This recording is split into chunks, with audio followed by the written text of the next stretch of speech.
Well, all right. This is the first time I've been out speaking.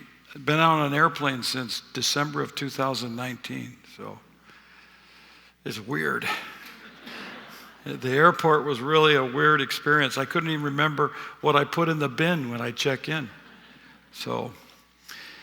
But it's been, I would say, to steal, or at least try to steal lines from Charles Dickens, it's been the best of times and the worst of times since COVID began. It's been the best of times for me because it was nothing other than a 2-year sabbatical.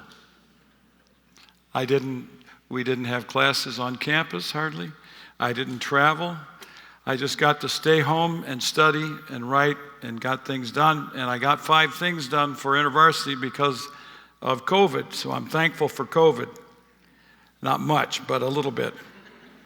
And during this time, Chris and I we've been walking for years around a lake in the middle of our village. We took 2 walks a day, and this allowed me twice to go bird watching and duck watching. And if you don't like birds, I want to remind you that Jesus would say you're disobedient. He said, "Emblepsata ta patena tu urunu." Look at the birds in the sky. That's a command. Okay?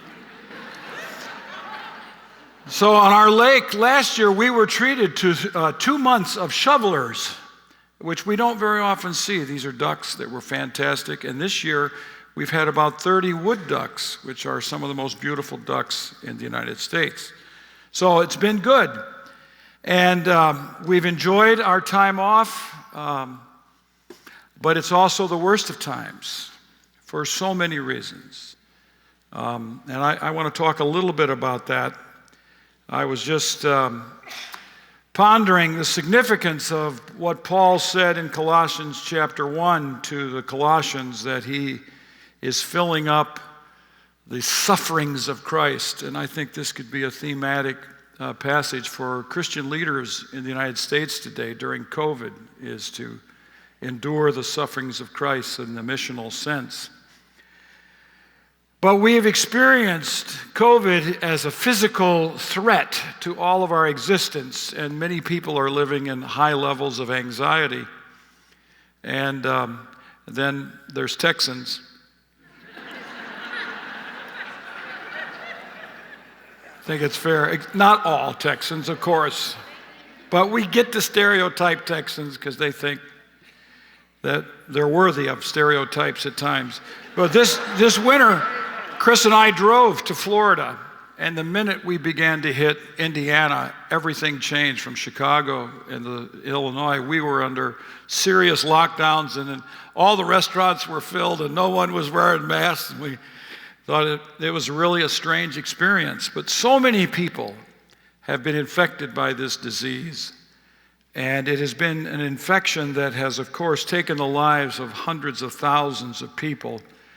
And as Christians, we've experienced nothing less than the disembodied life of the church. And it's not what we're meant to be. And it's been difficult. I talked with a pastor the other day who said he's in a church organization of pastors that 25% of pastors have wanted to leave churches during this last COVID season. That's pretty serious stuff. And complicating COVID for my daughter Laura Behringer and me has been that we published a book about a year ago called A Church Called Tove, that was the result of a year of studying and working and writing and groaning over stories, but we never anticipated the number of stories that would be unleashed upon us in our inbox in the last year. Between 3 and 5 stories a week come in, almost all about spiritual abuse in churches, which makes it really difficult. You know, there's so many people suffering at the hands of church leaders. And then the Mark Driscoll video or whatever, podcast. I don't listen to podcasts, Jim, I'm sorry. I produce one, but I've never listened to it. I have never listened to it, not 1 second. That's for my TA to take care of, and then that's the way it is. I'm sorry. But the Mark Driscoll podcast came out, and Chris and I, she knows how to listen to podcasts, so she put it on her computer, and we listened, and I said, I've had enough. I get enough of these stories. And it's been difficult. It's been difficult in so many ways. As a seminary professor teaching students that this is not what pastoring is about, and knowing that there are many who are tempted in this direction. During this year, I've done more than 120 podcasts. We don't even call them podcasts at our house. We call them Tovecasts because they're all about Tove. And then I have friends and students and pastors who are writing me about what they're now calling deconstruction, which is not something new, but they think it is, so let's go with them and pretend that it is something new. But deconstruction is a very serious tension right now in the church with lots of young leaders who are gifted, intelligent, and seeing issues in the church that, in a sense, deconstruct their faith and the church that they're living in. And they want to know that there's something better, and they want to move into that, and yet they go to these churches where they see these things, and now with a little bit of cynicism and criticism, they see things on the platform that just flip upside down for them, and they're going through difficult times. And I want to be a help. I want to know what construction or reconstruction looks like on the other side of deconstruction. So I'm trying to work in the direction of redemption. And I think many people in this room, this is my experience with the Apprentice people and the spiritual formation movement, are themselves personally on the far side of deconstruction. They've been through some difficult times of deconstructing Christian living according to churches, and they want something deeper and better and more intimate, and they want to know Jesus. And as Michael Cusick said yesterday, they want to know God. They want to get beyond deconstruction into an intimate relationship with God. Some of you are beyond church, that you believe in Jesus and you want to walk in the way of the kingdom, and you actually want the church to be more like the kingdom. But it's been difficult in your journey and in your location and in your church. You've been through personal transformation, and I would like to be a part of church transformations in the United States. The redemption of the church can be led by the spiritual formation movement. But it's not like every church is asking you to come and renovate them.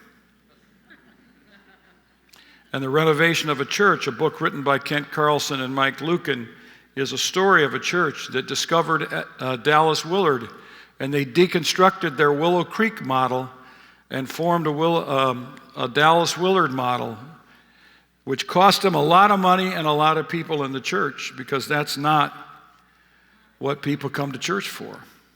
They want entertainment, they want attraction, they want it to be fun, and Mike and Kent wanted to be transformation of the personal life so that the church would be transformed. So this morning, to quote the great Broadway play or whatever, Hamilton, one last time. Now don't have that going in your head the whole time, but sorry. All right. This is the room where it happens. And so I want to look at one last time for you maybe to face the church and say we can be different. We can be transformed into the work of God in this world. So this morning I'd like to share with you a new project that my daughter and I are working on. It doesn't really have a title, but right now it's called From Toxic to Tove.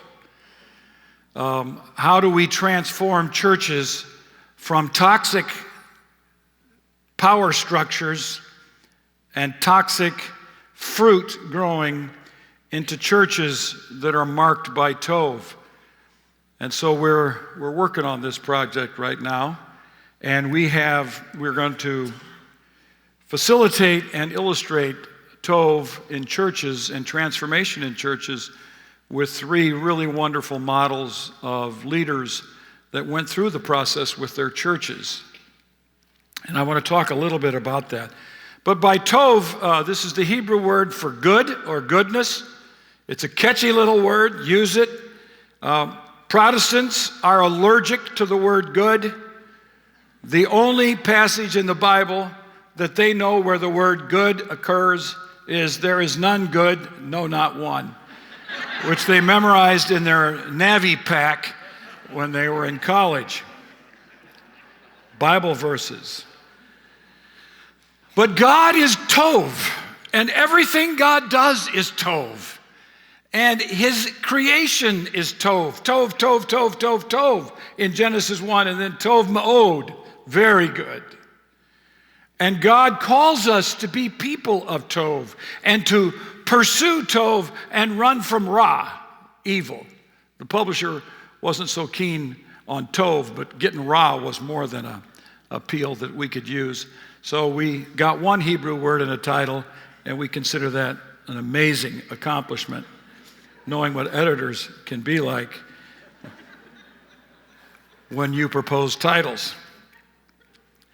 So Tove, we worked out in contrast to toxic patterns that we were seeing in churches of stories that were coming to us fast and furiously. Were all over the news: Willow Creek, Harvest, the Southern Baptist Church, the Roman Catholic, Sovereign Grace, one story after another. And we began to notice patterns, and so we flipped the patterns, and we thought these were the 7 characteristics of Tove in churches and people. They are marked by empathy.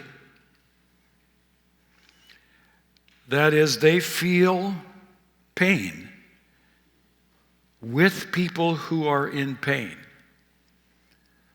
Lord, save us from churches where the leaders have no empathy. But oddly enough, there is a group of pastors surrounding someone whose initials are John Piper, whose institution has leaders who are against empathy in Christian leaders.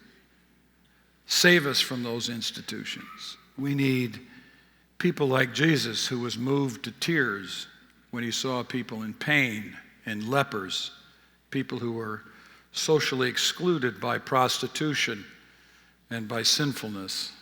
Jesus was right on top of this situation, responding with empathy.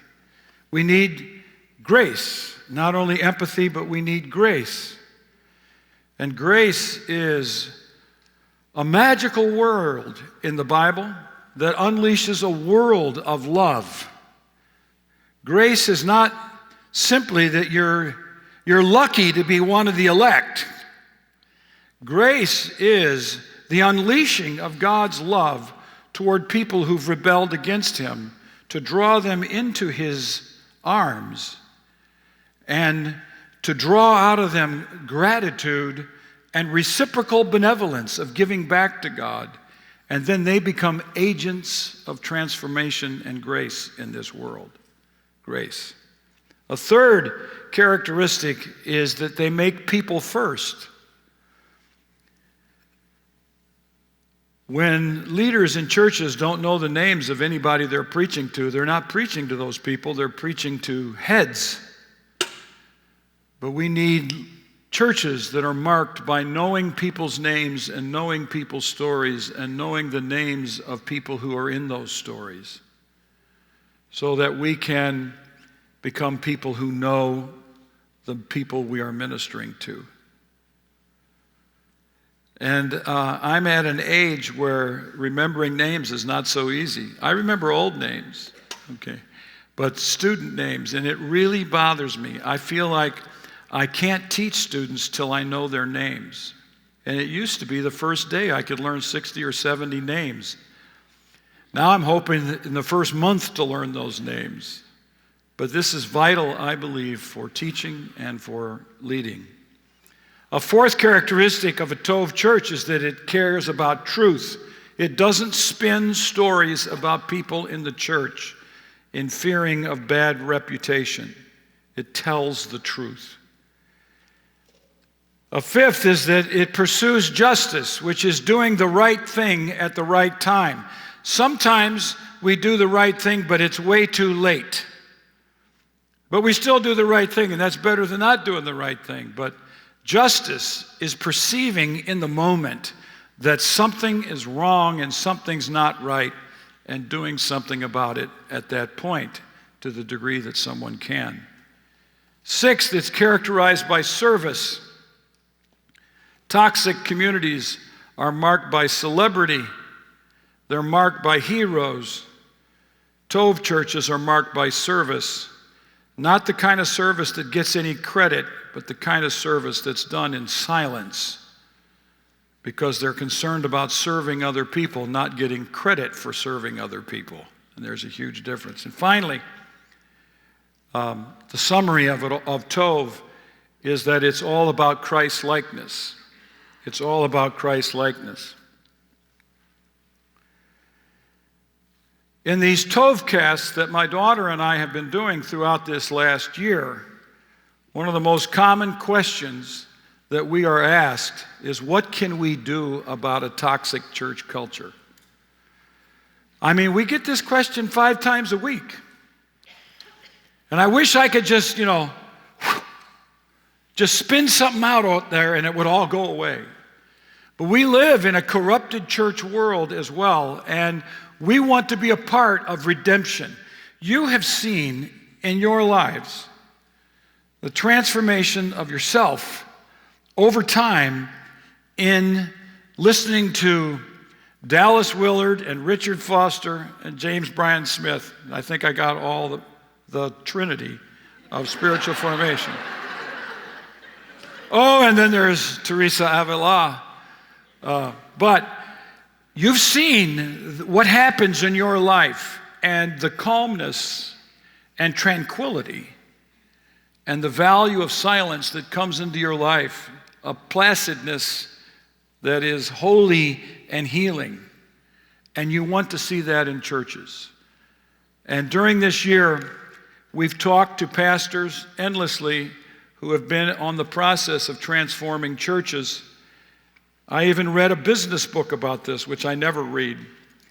But I had a student that I was talking about Tove in class with, and he says, he's in the back row, and he says, I did a PhD in organizational transformation. I didn't even know there was such a thing. I knew there was Old Testament and New Testament in church history, and after that, nothing matters.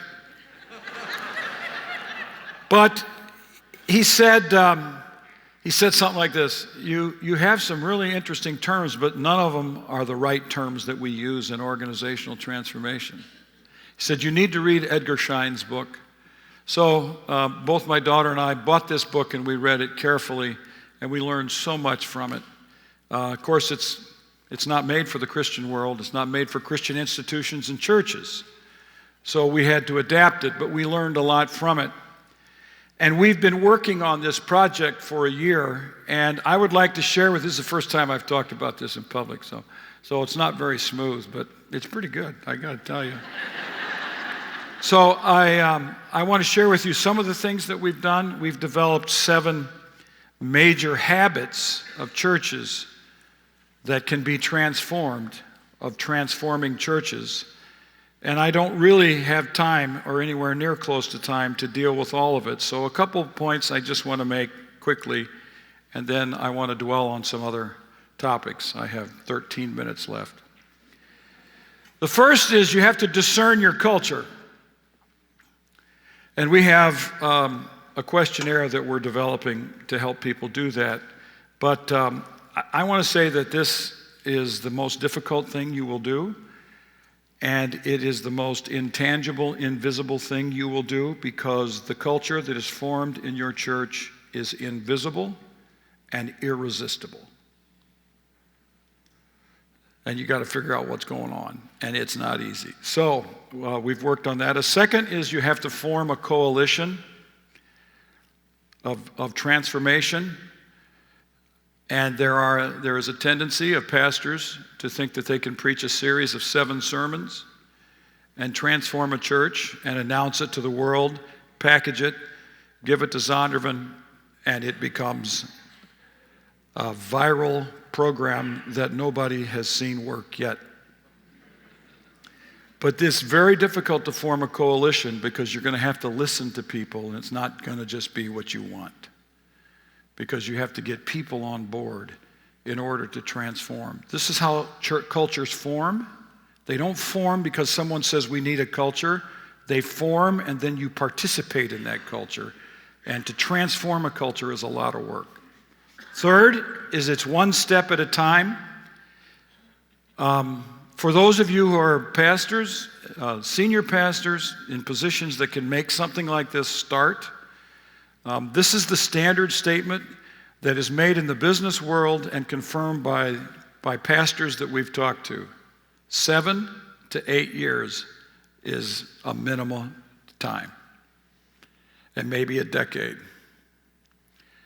And that's how long it took probably for you personally to work into tranquility and spiritual formation. You didn't go to a Dallas Willard weekend and come away transformed probably. It took a long time for those habits to work their way into the totality of your life. Now multiply that by 500 people in your church who are not all on board.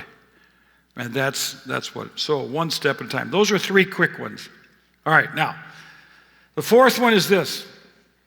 There are 3 energies at work in the transformation of a church culture so that it can move from toxic patterns, fleshly habits, the manifestations of the flesh that Paul says in Galatians 5, into the fruit of the Spirit. 3 energies. The first is this: we need to spend more time gazing into the face of Jesus. Read the Gospels. I loved it yesterday when Michael Kuzik talked about how we were going to stand up to read this text from the Gospel, right? Okay.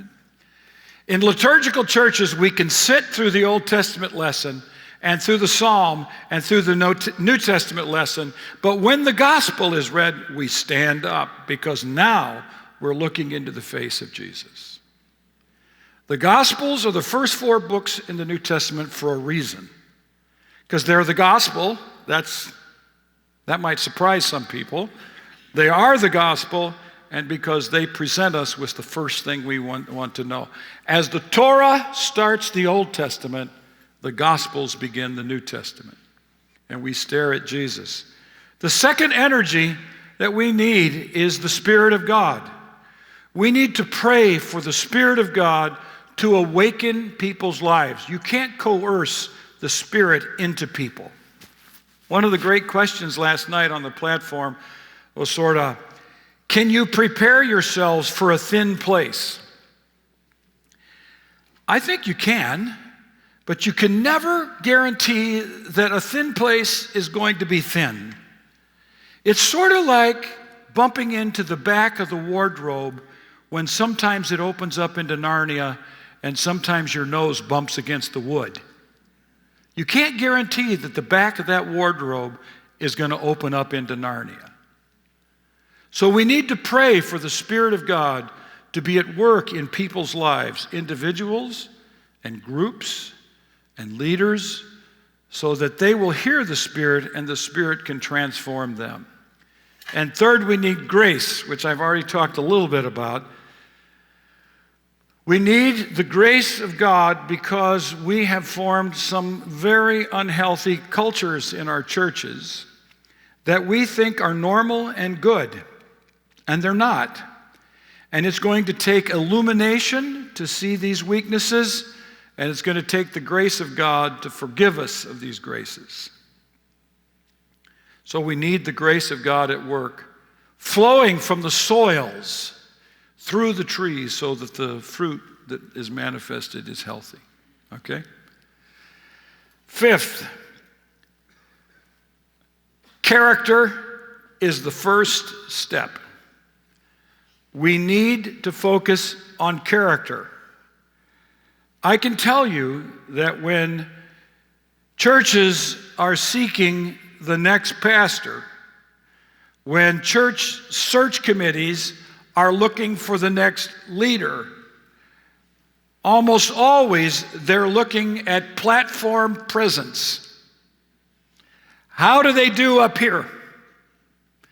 Can they bring in the people, Butts in the pew mean bills in the plate, mean baptisms in the water, and buildings on our property. That's the 4 B's of search committee job descriptions. That's what they want. We don't measure character. We don't even know how to measure character, to be honest. We don't look for Mr. Rogers. We don't look for Dallas Willard. We look for people who can preach amazing sermons with amazing stories and bring people to church, who will put handsome and beautiful people on the platform singing songs so that we just look like Hollywood all over again. Is that right? Amen? You're not Pentecostal. Okay. Spiritual formation people are more sedate, and that's okay. But we are measuring platform presence, persona, far more than we are measuring character, and we have to start thinking more about character. Listen to these words of Jesus. Matthew chapter 7, verses 15 to 20. Every good tree produces or bears good fruit, but the bad tree produces bad fruit. A good tree cannot produce bad fruit, nor can a bad tree produce good fruit. See that word good? Tove would have been the word Jesus was using in Hebrew. He didn't speak English. You're aware of this. Not even King James. He didn't even know it. And he didn't speak the NIV either. Every tree that does not produce good fruit is cut down and thrown into the fire. That's pretty serious. That sounds like Jesus, though. You will know them by their fruits. We need to realize that we are to measure, we got to find good trees, because that good tree will produce good fruit. Good tree is Jesus saying character precedes performance. We can't simply measure performance. We have to look for character. And I'm asked this all the time, but I've noticed recently the questions are coming in less, and I think it's because they don't like my answer, so they're quitting calling me about this. I think we need to have more psychologists on our search committees, because they have a scope for character that business leaders don't have. Can I put it that way? And lawyers. But good lawyers is a different thing. All right. I like good lawyers. But I still think we need psychologists on the search committee, because they are specialists in human character. And we need to start measuring character. So character is first. I think we're on point 6. It doesn't matter. You have to be the first example. You have to be the first example. A pastor talked to me about transforming his church from come to our church and get saved to, if you want to participate in our church, we want you to serve in the community too. He called it from a salvation gospel to a kingdom gospel. And this is interesting. The first thing he did is he called the chief financial officer. It's a big church. It's really big, bunch of campuses. And he called the financial, and he wanted to know where the top 10% of givers are in the church. He didn't want to know any names. He wanted to know how much it was, and he said, let's cut this out of our budget right now, all that money that they're given. He realized that the change from this to this was going to cost him a lot of money. And then the second thing he did, he said, before I could talk about this, I had to practice this myself for a year without telling anybody. And he said, I began to serve in a soup kitchen. And I didn't tell anybody but my wife. He says, I felt like I could not ask people to do something that I had not only not done, but that I had learned to make a habit in my life. Be the example first. You know what the favorite word Jesus used is? Follow me. Be with me, Mark 3:14 says. To be with Jesus is to watch him. It's to wait for him to wake up from naps in the afternoon heat of northern Galilee. It is to listen to him teach. It's to watch how he responds to people when they approach him. It is to walk with him on the path. Follow me means to join with this group and just live with me for a while. So when the Apostle Paul says in 1 Corinthians chapter 10, verse 1, he said, this is really quite a statement. Be imitators of me. That takes some chutzpah, right? As I follow Christ. Which means only follow me to the degree that I'm following Jesus. And then I love what the Apostle Paul told Timothy in 2 Timothy when he says, you first learned about this stuff from your mother and your grandmother. Examples matter. Now don't ever forget this. Tweet this, write this, put this in your Bible. Education is about emulation and formation more than information. I'll say that again. Pretty good, isn't it? You got to admit. I had to learn this the hard way. Education is about emulation and formation more than information. We need role models. We need people who are like Jesus in our life, who are like Mr. Rogers, who are like Dallas Willard. When Dallas Willard was here, didn't you just want to be with him? You just kind of got up close to him? That's what we're talking about.